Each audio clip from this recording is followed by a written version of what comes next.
오늘 하나님 말씀 사사기 3장 7절부터 11절까지 말씀 보시겠습니다. 사사기 3장 7절부터 11절까지 말씀입니다. 우리 성경 사사기 3장 7절부터 11절 말씀 제가 봉독하겠습니다. 우리 성도님들 성경 펴셔서 함께 눈으로 함께 읽어주시면 감사하겠습니다. 이스라엘 자손이 여호와의 목전에 악을 행하여 자기들의 하나님 여호와를 잊어버리고 바알들과 아세라들을 섬긴지라. 여호와께서 이스라엘에게 진노하사 그들을 메소포다미아의 왕 구산 리사다임의 손에 파셨으므로 이스라엘 자손이 구산 리사다임을 8년 동안 섬겼더니 이스라엘 자손이 여호와께 부르짖음에 여호와께서 이스라엘 자손을 위하여 한 구원자를 세워 그들을 구원하게 하시니 그는 곧 갈렙의 아우 그나스의 아들 온니엘이라. 여호와의 영이 그에게 임하셨으므로 그가 이스라엘의 사사가 되어 나가서 싸울 때에 여호와께서 메소포다미아 왕 구산 리사다임을 그의 손에 넘겨주시매 온니엘의 손이 구산 리사다임을 이기니라. 그 땅이 평온한 지 40년에 그나스의 아들 온니엘이 죽었더라. 성도 여러분 안녕하셨습니까? 네, 오늘 행복한 안식일입니다. 하나님의 전에 오신 모든 성도님들 진심으로 환영합니다. 아울러 우리 인터넷 통해서 우리 줌 통해서 우리 예배에 참석하시는 우리 최대열 집사님, 또 허희진 청년, 우리 문용자 집사님 진심으로 반갑습니다. 우리가 드려지는 이 예배 속에 하나님의 은혜와 평강이 넘치기를 기도합니다. 아울러 귀한 이 악기로 하나님을 찬양한 뭐라고 부를까요? 여기 이름을 하나 지어줘야 되겠어요. 네. 트리오? 바이올린 트리오. 네, 우리 또 악기로 하나님 찬양한 우리 세 분의 하나님의 여종들, 하나님의 은혜가 더 풍성하게 임하지기를 기도합니다. 오늘은 여러분 4월 마지막 안식일입니다. 4월 마지막 안식일은 한국에서 특별히 2024년 4월 마지막 안식일, 오늘 이날이죠. 물론 한국은 지났겠지만 이날은 한국에서 굉장히 특별한 한 주제를 가지고 모든 교회가 다 이 신앙 부흥회를 하는 안식일입니다. 그 주제가 무엇이냐면 바로 종교 자유예요. 종교 자유.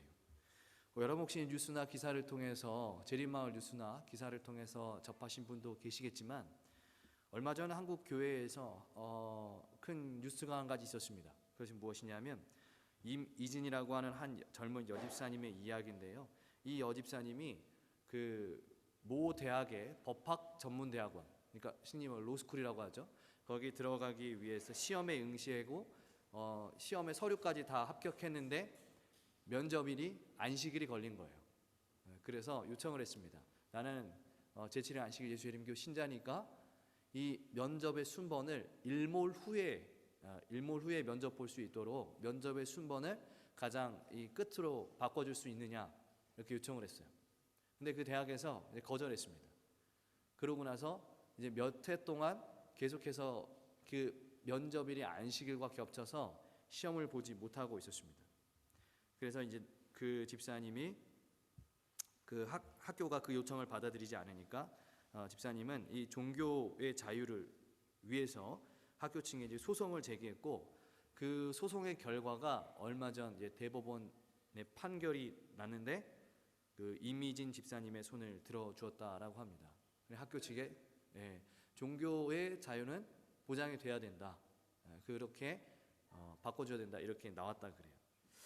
사실 이 집사님이 안식일을 한번 어겼다면 자기가 원하는 꿈을 이루었을지도 모르겠습니다.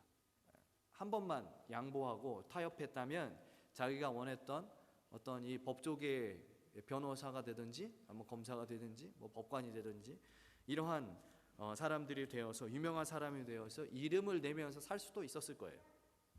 하지만 이 집사님이 끝까지 이 집사님은 하나님의 나를 지키는 것을 포기하지 않았습니다. 그리고 하나님의 나를 그 지켜내는 과정 중에 여러 번 좌절도 있었고 또 실패도 있었고 낭망도 있었고 다른 사람들의 회유도 있었겠죠. 하지만 이분은 여기서 자기가 물러난다면 자기 뒤에서 훗날 법관이 되려고 하는 재림교인들, 또 의사가 되기 위하여 준비하는 재림교인들, 혹은 약사나 간호사나 사회복지사나 대한민국에서 치러지는 대부분의 국가 시험들이 안식일에 걸쳐 있기 때문에 그러한 이게 전문적인 일에 종사하면서 하나님의 영광을 이렇게 나타내고자 하는 많은 재림교인들에게 어려움이 있을 것을 알고 끝까지 이를 악물고 버텼어요. 그리고 수년이 지나서 하나님의 은혜로 결국 그 하나님의 백성들이 하나님의 나라를 더 의롭게 지키면서 살 수 있는 그 길을 이제 터 준 것입니다. 이런 모습을 보면은 자, 우리나라가 아직까지 조금 아쉬운 면이 있습니다. 여러분, 우리나라 법에는요, 제가 다 법을 알지 못하지만 분명한 것은 이 종교를 갖는 것, 신앙을 하는 것에 모두가 다 자유를 가질 수 있다는 헌법이 있습니다. 모두가 다 평등하게 자유를 가질 수 있어요. 그런데 아직 사회적으로 그것이 사람들의 시선에게는 그것이 특혜인 것 같고, 또 사람들의 시선에는 그것이 잘못된 것처럼 여겨져서 종교를 억압하면서 자유를 빼앗는 그러한 일들이 사실은 종종 있습니다. 그래서 재림교인들이 한국에서 사실 안식일을 지키면서 살아가는 거 쉽지 않아요. 여러분들은 모르겠습니다. 그러한 경험을 해보셨는지도 모르겠습니다.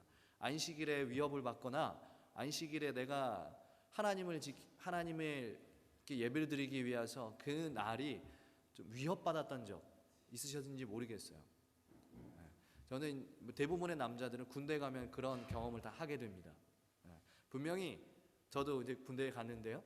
분명히 갔다 와도 된다고 다 허락해줬어요. 부대장 다 갔다 와도 된다고 허락해줬는데 고참들이 가만 안 놔두는 거예요. 혼자 안식일에 밖에 나가서 예배를 드리고 외출을 한다고 가만히 두지 않는 것입니다. 그래서 저도 그 군 생활하면서 그 안식일 때문에 굉장히 여러 번 고초를 경험했던 적이 있었는데요. 그런데 이 종교의 자유, 우리의 신앙의 자유, 이 문제는 사실은 지금 일어나는 이 현상들만이 문제가 아닙니다, 여러분. 지금 일어나는 이 현상들은 사실은 세 발의 피예요.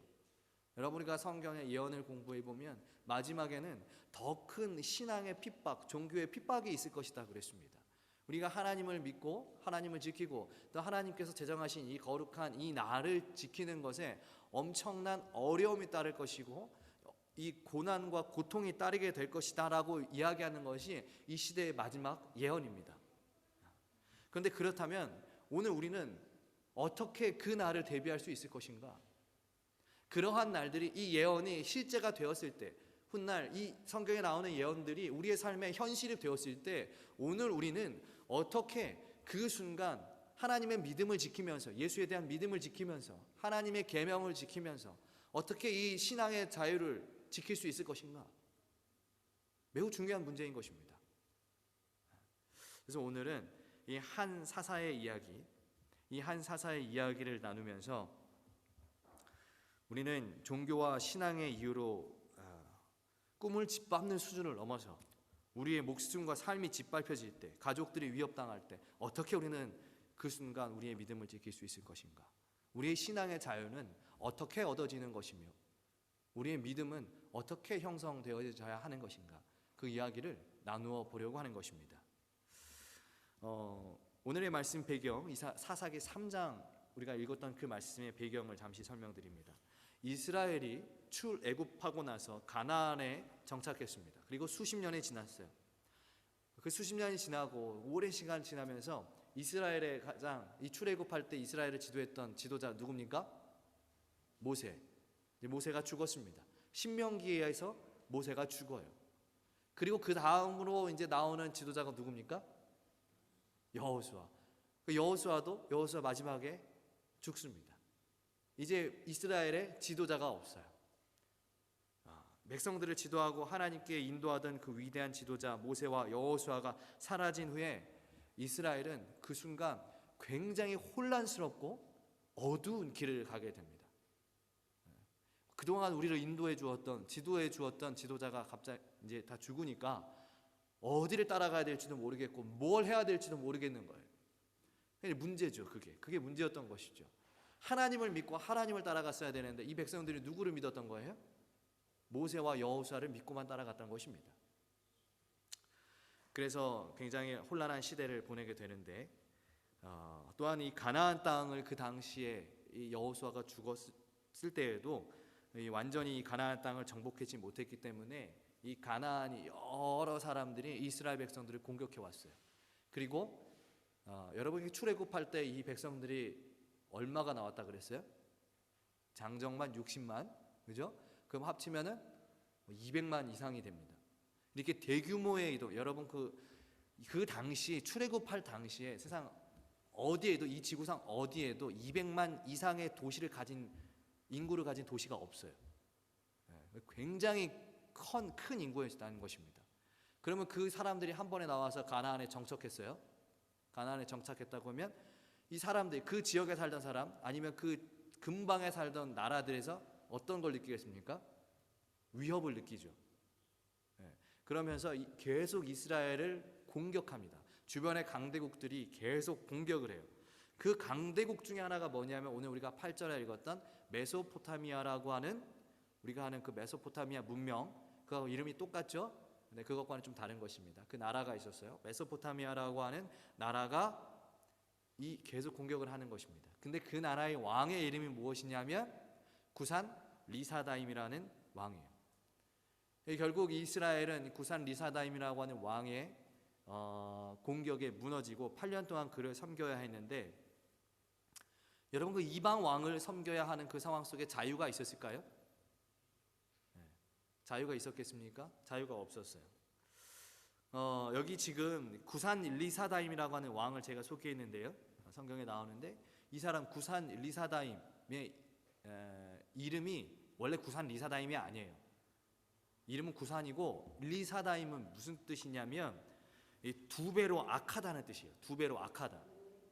그러니까 이 이름은 사실 이스라엘 백성들이 지어준 거예요. 이 구산이라고 하는 왕이 있는데 우리한테 두 배로 악하게 한다는 거예요. 악하게 한다는 거예요. 얼마나 악하게 했으면 그 이름을 이 두 배로 악한 구산, 두 배로 악한 왕, 그렇게 지었겠습니까? 이스라엘 백성들이 엄청난 고통과 고난과 힘듦과 어려움 시간을 보내는 것입니다. 자유를 지키기는커녕 그 순간 자기가 살아있으면, 내가 목숨만 부지하면서 살 수 있음에 감사해야 하는 그 상황이 이 구산 리사다임에 의해서 지배되는 8년이었다라고 하는 것입니다. 그렇게 큰 고난과 두려움, 그 자유를 잃어버린 채 1년, 2년, 3년이 지나서 8년이 되었습니다. 이스라엘의 이 사람들이 도저히 못 버티겠는 거예요. 그래서 다시 하나님께 회개하면서 기도하기 시작합니다. 하나님, 우리를 용서해 주시옵소서. 우리를 건져내 주시옵소서. 그리고 하나님은 그 백성들의 기도를 들으시고 이스라엘을 위하여 한 구원자를 세우셨으니 그가 바로 온니엘이라고 하는 유명한 사람인 것입니다. 또한 온니엘처럼 이스라엘이 어려움에 처할 때 그들을 구원해낸 사람들에게 하나의 직분을 주셨는데 그 직분이 무엇이냐면 바로 사사라고 하는 직분이에요. 사사. 그리고 온니엘이 바로 이스라엘의 첫 번째 사사가 된 것이죠. 여러분 그 사사기라고 하는 책을 우리가 다 아시죠? 많이 들어보셨죠? 근데 그 사사라고 하는 이름의 뜻을, 사사가 무슨 의미인지 혹시 다 아셨습니까? 사사? 사사. 여러분 사사가 어떤 사람인 것 같으세요? 사사.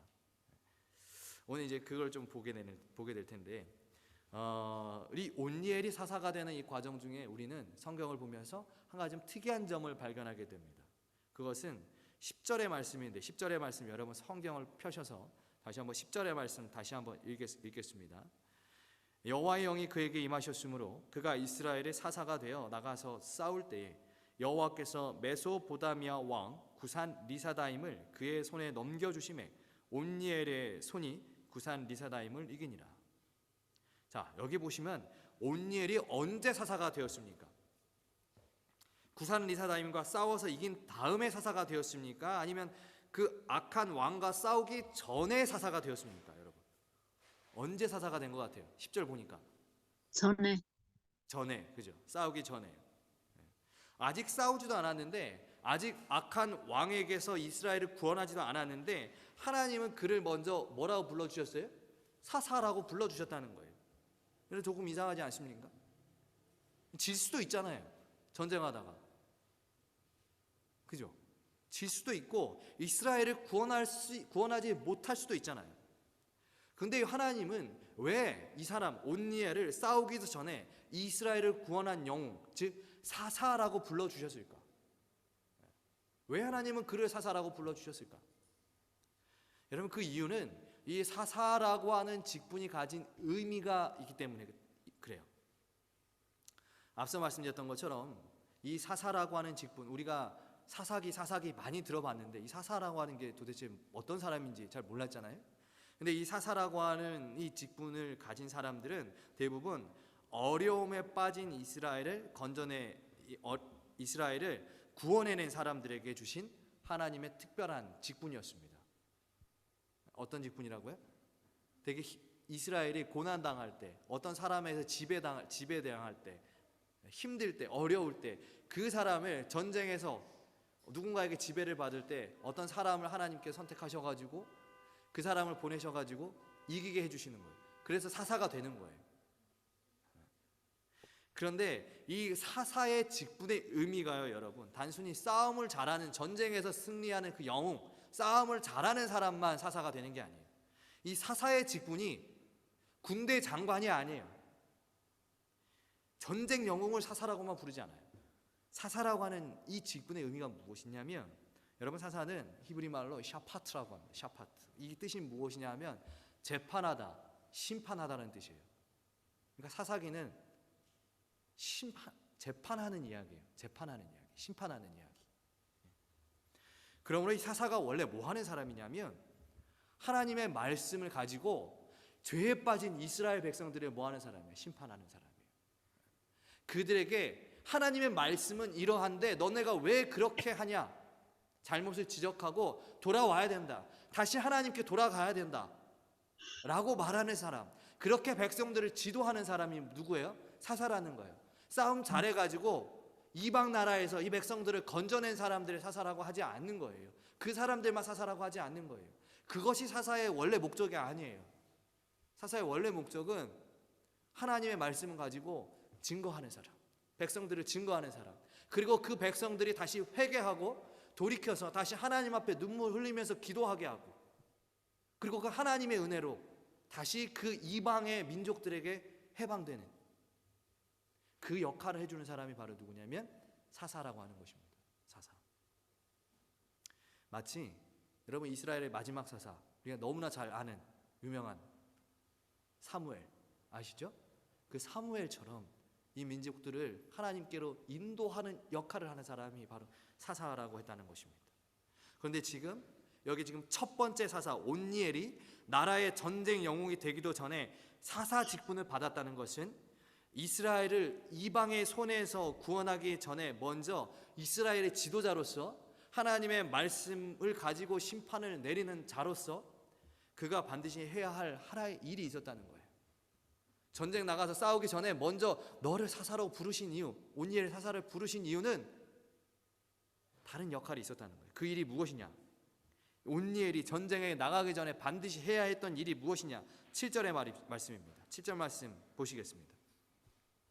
이스라엘 자손이 여호와의 목전에 악을 행하여 자기들의 하나님 여호와를 잊어버리고 바알들과 아세라들을 섬긴지라. 여러분 지금 방금 읽은 말씀에 지금 이 이스라엘이 자유를 빼앗겨버린 이유를 설명해요. 그 이유가 무엇이냐면 이스라엘이 하나님을 뭐 했다고요? 7절. 이스라엘이 하나님을 뭐 했다고요? 잊어버렸다는 거예요. 하나님을 잊어버렸다는 거예요. 하나님께서 세우신 민족, 하나님께서 애굽에서 인도해낸 민족, 하나님께서 승리하게 하신 민족이 이제 어떻게 된 거예요? 하나님을 어떻게 한 거예요? 잊어버린 거예요. 그들의 머릿속에 하나님이 없는 것입니다. 마음속에 하나님이 안 계십니다. 삶 속에 하나님이 안 계셔요. 근데 왜 그랬는가? 왜 그들이 하나님을 잊어버렸는가? 왜 그렇다요? 바알과 아세라를 뭐 했다고요? 섬겼다고요. 우상을 섬겼기 때문에, 우상을 숨겼기 때문에 그들이 하나님을 잊어버렸다는 거예요. 그리고 8절에 하나님은 당신을 잊어버린 이 백성들을 잠시 구산 리사다임에게 손을 넘기십니다. 그리고 이제 어려움을 잠시 당하게 하시는 거죠. 즉 온니엘이 지금 이 이스라엘의 첫 번째 된 사사가 해야 했던 일이 무엇이냐? 그것은 이스라엘 내부에 있는 우상을 제거하는 일이었습니다. 여러분, 여호와 하나님을 잊어버린 그 백성들에게 다시 여호와 하나님이 기억나도록 하는 일을 그가 먼저 해왔다는 것입니다.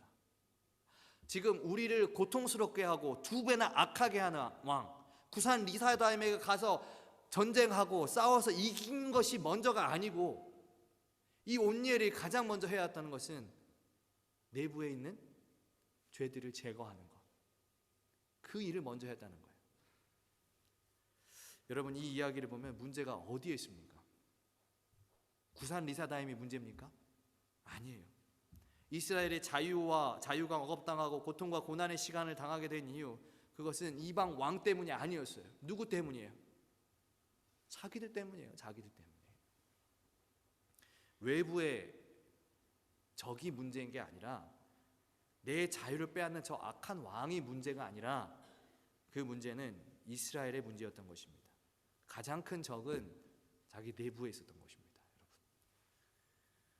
그래서 하나님은 이스라엘 가장 깊은 곳까지 침투해 있는 그 내부의 문제를 해결하시기를 바라시면서, 아직 온니엘이 이스라엘을 전쟁에서 구원하지도 않았는데, 구산 리사다임에게서 구원하지도 않았는데, 전쟁 시작하지도 않았는데 그를 사사라고 불러주셨다는 거예요.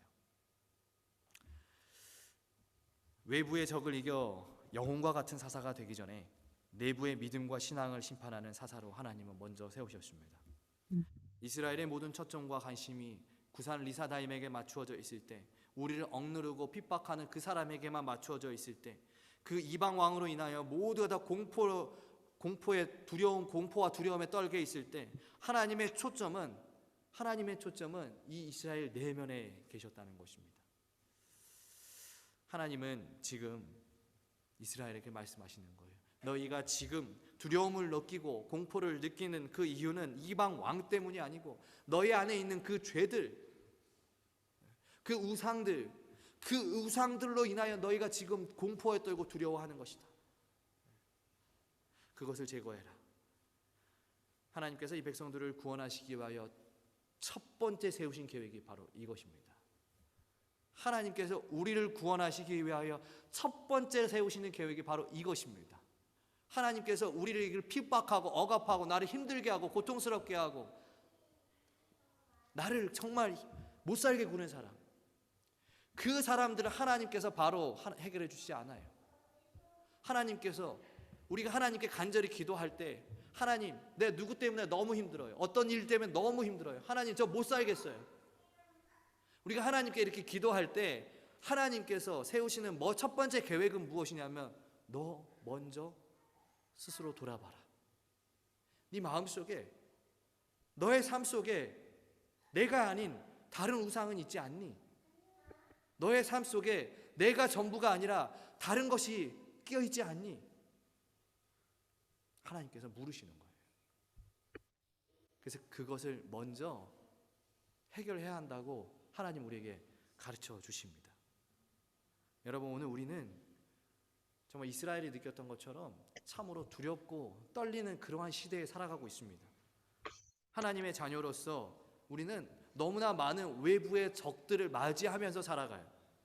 교회에 다닌다는 이유 하나만으로, 하나님을 믿는다는 그 이유 하나만으로 사람들에게 안 좋은 시선을 느낄 때도 있고, 또 특별히 조금 특이한 교회에 다닌다는 이유 하나만으로 조금 다른 시선을 가지고 사람들을 쳐다보기도 합니다.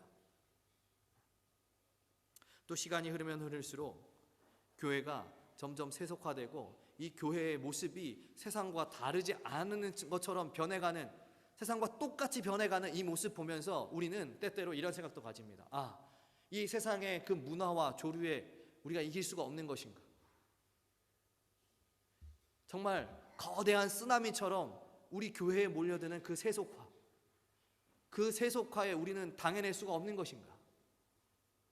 우리는 그러한 모습을 보면서, 교회가 점점 세상처럼 변해가는 모습 보면서, 혹은 하나님을 믿는다는 이유 하나만으로 조금씩 우리의 삶이 어려워지고, 세상 사람들에게 안 좋은 시선으로 세상 사람들을 안 좋은 시선으로 바라보는 그 모습을 보면서 우리는 세상 바라볼 때 두려움이 생길 수도 있고 떨림이 생길 수도 있고 세상 앞에 나아가는 것에 세상 앞에서 우리가 위축될 수도 있어요.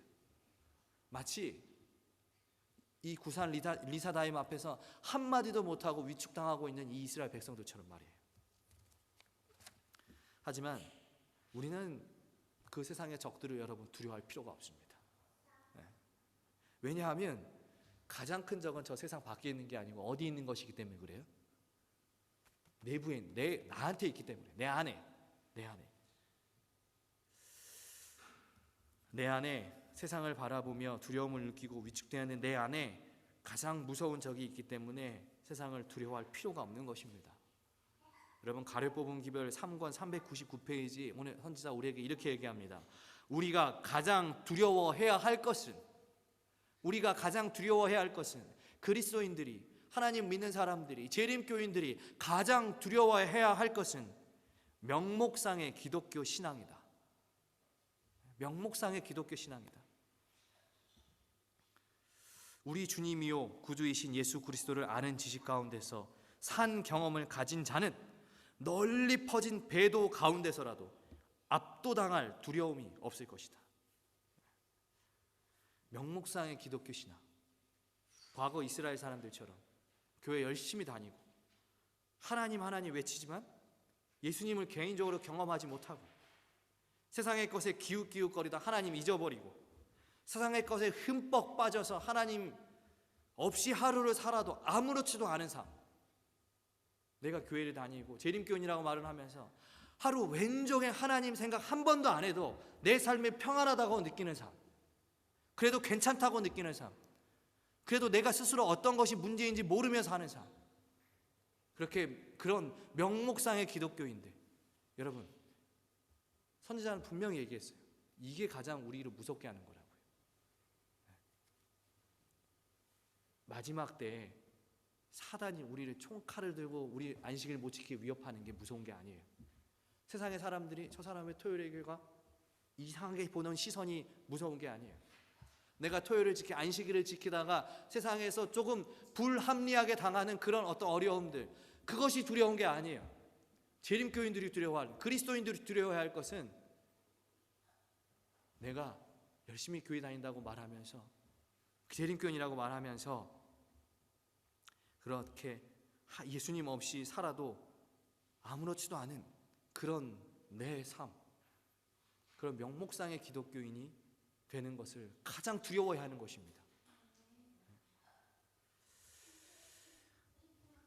내 안에 여러 우상들을 세우고 살아가면서 하나님을 점점 잊어버리는 것, 그것이 우리에게 가장 무서운 적입니다. 여러분, 선지자는 분명히 이야기합니다. 우리가 산 경험을 가지고 하나님을 잊어버리지 않으면 어떠한 배도와 억압이 널리 퍼진 것에서도 그리스도인들은 두려워하지 않을 것이라고요. 우리가 그리스도를 개인으로 만나고 매일매일 하나님과 동행하면서 그리스도와 함께 이 어려움을 헤쳐나가면서 그 하나의 경험 속에 우리가 승리를 경험하게 될 때 이 세상에 얼마나 악하든 얼마나 배도했든 어떤 억압이 있든 그리스도인들은 두렵지 않을 것이다라고요. 그러므로 여러분, 우리 안에 있는 이 적들, 혹 내 안에 다른 우상들이 있다면 그것을 가장 먼저 제거하는 우리 모두가 되길 바랍니다. 세상의 적을 보고 두려워하지 마시고 마지막에 있을 그 환난을 공부하면서 두려워하지 마시고 내 안에 하나님 외에 어떤 것이 자리 잡고 있지는 않는가, 그것을 되새기면서 그것을 살피면서 세상을 살피지 마시고 내 안을 좀 먼저 살피시면서 그렇게 하루를 살아갈 때 우리에게 승리가 있을 것입니다. 이처럼 온니엘이 이스라엘을 구원하기 위하여 가장 먼저 해야 했던 일은 내부에 있는 우상을 제거하는 일이었습니다. 그리고 그 일을 완수한 후에 이제 악한 왕과 전쟁을 시작합니다. 구산 리사다임하고 이제 전쟁을 시작해요. 그런데 또 이상한 게 있어요. 전쟁을 하는데 그 전쟁이 정말 이스라엘 역사에서 매우 중요한 역사임에도 불구하고 8년 동안이나 이스라엘을 정말 핍박하고 박해하면서 괴롭힌 그 구산 리사다임과 전쟁하는 이스라엘 역사에서 매우 중요한 그 전쟁임에도 불구하고 성경의 기록은 그 전쟁의 이야기가 딱 한 구절밖에 없어요. 그 구절이 바로 10절입니다. 10절. 근데 또 보시면 10절에 보시면 그 한 구절에 이 온니엘과 이 구산 리사다임, 이스라엘과 그 메소포타미아 전쟁 이야기가 나오는데 그 보시면 온니엘이 어떻게 이겼는지, 무슨 무기를 사용했는지, 어떤 전략을 썼는지 전혀 기록이 없어요. 그 어디에도 인간의 능력이 들어가 있지 않아요. 여러분 온니엘이 어떤 사람이었냐면, 여러분 사사기 1장 보실까요? 사사기 1장. 성경이 없으신가요? 성경 있으신 분들은 사사기 1장 1장 11절부터 13절까지 보시면 이렇게 얘기했어요. 거기서 나아가서 드빌 주민들을 쳤으니 드빌의 본 이름은 기럇세벨이라. 갈렙이 말하기를 기럇세벨을 쳐서 그것을 점령하는 자에게는 내 딸 악사를 아내로 주리라 하였더니 갈렙의 아우 그라스의 아들 온니엘이 그것을 점령하였으므로 갈렙이 그의 딸 악사를 그에게 아내로 주었더라 그랬습니다. 자, 여기 보시면 뭐라고 그랬어요? 이 갈렙이라고 하는 사람이 등장하죠. 이 갈렙이라고 하는 사람이 얘기합니다. 기럇세벨이라고 하는 도시를 점령하는 사람, 이 점령하는 사람에게 뭘 주겠다고? 누굴 주겠다고요? 자기 딸 악사를 주겠다고. 그러니까 자기 이 딸을 주겠다라고 하는 어떤 뭐라 그럴까요? 하나의 이제 공고가 딱 붙은 거죠. 그때 누가 나타나요? 온니엘. 우리가 방금 계속 공부하는 이 온니엘 첫 번째 사사가 나타나요. 그래서 어떻게 합니까? 기럇세벨을 어떻게 했어요? 점령했어요. 정복했어요. 여러분 온니엘이 점령했던 이 기럇세벨이라고 하는 이 도시요. 이 도시 우리가 성경을 연구해 보면은 그 도시에 살던 사람들이 누구였냐면 아낙 자손들이라고 하는 사람이었어요. 아낙 자손. 여러분 아낙 자손을 아십니까? 아낙 자손. 아낙 자손은 어떤 사람들이에요? 키가 큰 사람. 아낙 자손의 이름의 뜻은 목이 긴 사람들이라 뜻이에요. 목이 긴. 키가 엄청 큰 사람들이에요. 이 아낙 자손의 후예가 누군지 아십니까? 성경에 나오는 키가 제일 큰 사람. 골리앗. 그러니까 이 아낙 자손은 누구냐면 골리앗의 조상이에요. 그 이 아낙 자손들이 사는 이 기럇세벨의 사람들은 다 골리앗처럼 키가 큰 사람이라는 거예요. 근데 온니엘이 어떻게 했다는 거예요? 거기 가가지고 거기를 뭐 했어요? 점령했어요. 그러면은 여러분 온니엘이 싸움 잘하는 사람이에요? 못하는 사람이에요? 전쟁 잘하는 사람이에요? 못하는 사람이에요? 잘하는 것도 보통 잘하는 사람이 아니에요. 이 아낙자손 기골이 장대한 이 아낙자손들을 이기고 그 도시를 점령할 정도라고 한다면 골리앗처럼 거칠고 덩치 크고 싸움도 잘하는 사람들을 점령할 정도라고 한다면 온니엘은 완벽한 파이터입니다, 여러분. 완벽한 전쟁 영웅의 군대 장관이에요. 그런데 지금 이 구산 리사다임과의 전쟁에서는 어디에도 온니엘의 능력으로 이겼다는 그 말이 안 나와요. 온니엘이 이 중요한 전쟁을 하면서 이렇게 이겼다 저렇게 이겼다 이렇게 하지 않아요. 그렇다면 이 첫 번째 사사는 어떤 능력으로 그 전쟁에서 승리했는가? 10절의 말씀 보시면 여호와의 영이 그에게 임하셨으므로. 누가요? 여호와의 영. 우리가 성령이라고 부르는 그 하나님이 온니엘에게 임하셨으므로. 온니엘은 자기의 능력으로 자기의 힘으로 그 거대한 아낙자손들 골리앗 같은 그 사람들 이기던 그 방법으로 그 싸움 실력으로 그 경험으로 구산 리사다임 이길 수 있었어요. 아마 그렇게 싸울 수도 있었을 것입니다. 그러나 그는 이제 자기의 모든 것을 뒤로하고 이제 누구를 의지하는 것입니까? 성령을 의지하는 것입니다. 성령의 능력만을 가지고 전쟁에 나아가는 것입니다. 그리고 하나님은 그 전쟁을 승리로 이끄시고 40년 동안 온니엘이 살아있는 그 40년 동안 이스라엘에게 평안을 허락하신 것입니다. 여러분 이 세상이 우리를 점령하려 할 때 여러분 우리는 이 세상을 이길 수 있는 능력이 아무것도 없습니다. 사단이 우리를 공격하려 할 때, 마귀가 우리를 점령하려 할 때, 우리의 마음을 지배할 때, 우리의 삶을 지배할 때 우리는 그것을 이길 능력이 아무것도 없어요. 그러므로 우리는 하나님을 의지해야 하는 것입니다. 왜냐하면 하나님은 다르기 때문이에요. 하나님은 과거로부터 먼 미래까지 실패가 없습니다. 지지 않으셔요. 특별히 사단에게는 절대 지지 않으셔요. 그러므로 우리가 승리하기 위해서는 온니엘처럼 내 경험, 내 과거의 어떤 방법, 내 기술, 내 재간 다 내려놔야 되는 것입니다.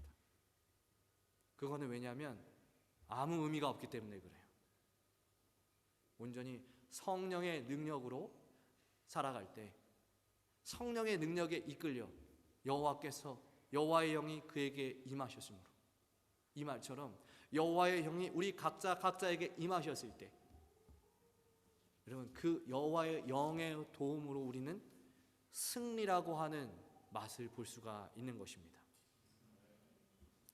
여러분, 이제 내 의지가 하나님을 이기려 할 때, 내 경험이 하나님의 방법을 이기려 할 때, 이제 이스라엘에게 자유와 평안을 가지고 왔던 이 온니엘의 이야기를 반드시 기억하시기 바랍니다.